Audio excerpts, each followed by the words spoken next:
สันเกตพมิเกียรติทุกท่านเบิกบานบนซืนนำกันได้ระวงสมัคคีธรรมดาเอาเซอร์เบิกบานบนซืน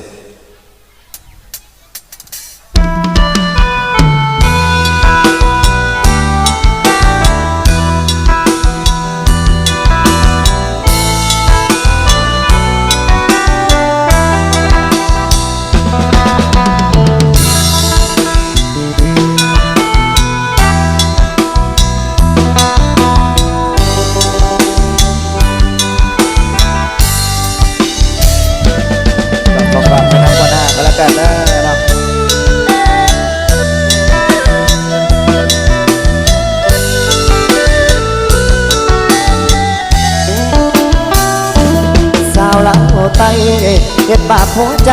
ของอายแท้นอสัญญาที่ด่านต่อมอส่งเมฆฟ้าลอบ่มีค่าลางานเมื่อบานปากเสข้าวนานน้ำมันกลับมาทิ้งบ่าวอุบลคนคอยสัญญาสิเป็นบ้าทำใจ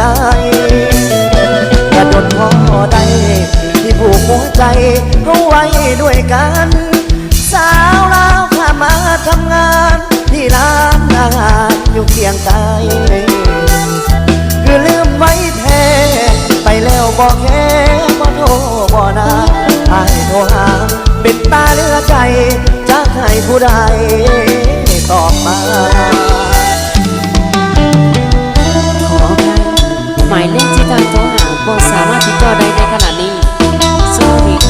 the subscriber is not with Carol please try again later เชื่อดอกจำบ้ายืนรอที่รั้วกงเหล็กที่ด่านตม2 เมตรจนตำรวจตมแนมนาเป็นจังใดน้อสาวลาวเจ้าจังบ่มาเลี้ยงเปล่าลาวไตจูงเข้าผักวันแล้วนาจึงโลภจนลืมสัญญาจนลืมไปว่าเธอเป็นแฟนกันผู้สาวลาวไตเก็บบาปหัวใจของอายแท้เด้คิดฮอดผู้สาวบ้านเสเป็นจังใดเด้สิลืมได้ไทยลาวเต็มที่เปิดเอซีติดต่อกันง่ายแต่เป็นอย่างสัญญาณหัวใจผู้สาวลาวตายผู้อายรอ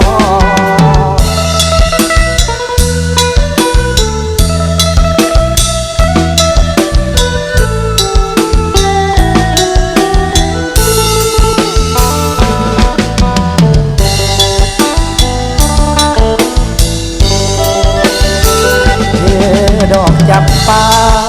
ยืนรอที่รั้วกงเหล็กที่ด่านตม2 เมตรจนตำรวจตมแนมนาเป็นจังใดน้อผู้สาวลาวเจ้าจังบ่มาเลี้ยบ่าวลาวไตจูงเข้าผักวันแล้วนาจงลงจงลืมสัญญาจนลืมไปว่าเคยเป็นแฟนกันสาวลาวไตเก็บบาปหัวใจของอายแท้เด้คิดฮอดผู้สาวปากเสเป็นจังใดเด้สิลืมได้ให้ลาวเต็มที่เปิดเอซีติดต่อกันง่ายแต่เป็นอย่าง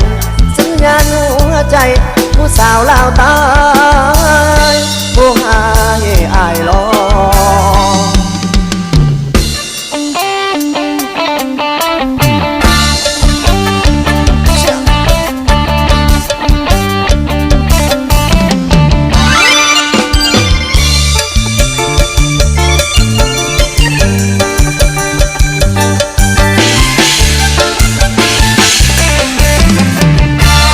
สาวเมืองเหนือ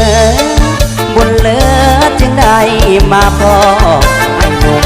โซเฟอร์นี่น้องอยากห้องขอด้วยความหวังนี้เล่นรถขึ้นลงโดยสารขนส่งมาหลายปีทุกเที่ยวต้องแวะกาสีแวะคนดีสั่งกินต้มใจติดอกติดใจ ผู้สาวต้มไก่ห้างนี้ โอ้สาวกาสีคนดีน้องอยู่จังใดโซเฟอร์สายเหนือหักเหลือหักยิ่งจากใจพอบอกน้องอย่างบ่อายเสียดายไอ้หนุ่มโซเฟอร์สาวกาสีลีคิดนำอำล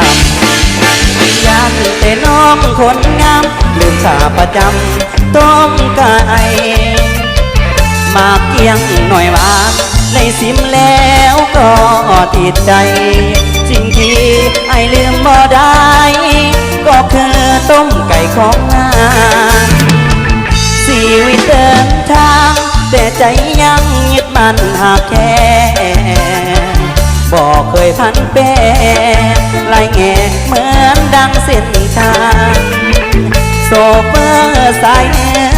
หักเหลือบ่มี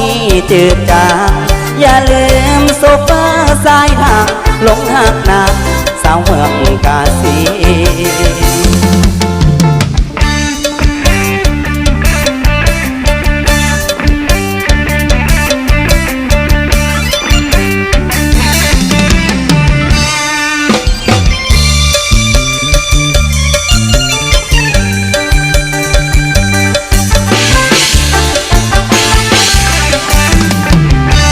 สาวกาสีคนดีคิดนำอันลำยันแต่น้องคนงามลืมขาประจำต้องกายมาเกี่ยงหน่อยหวานได้สิมแล้วก็ติดใจสิ่งที่ไอ้ลืมบ่ได้ก็คือต้มไก่ของนางชีวิตเดินทางแต่ใจยังยึดมั่นหากแค่บอกเคยพันแปรลายแง่เหมือนดังเส้นทางโซเฟอร์สายเหนือหักเหลือบ่มีจืดจางอย่าลืมโซเฟอร์สายทางหลงหักน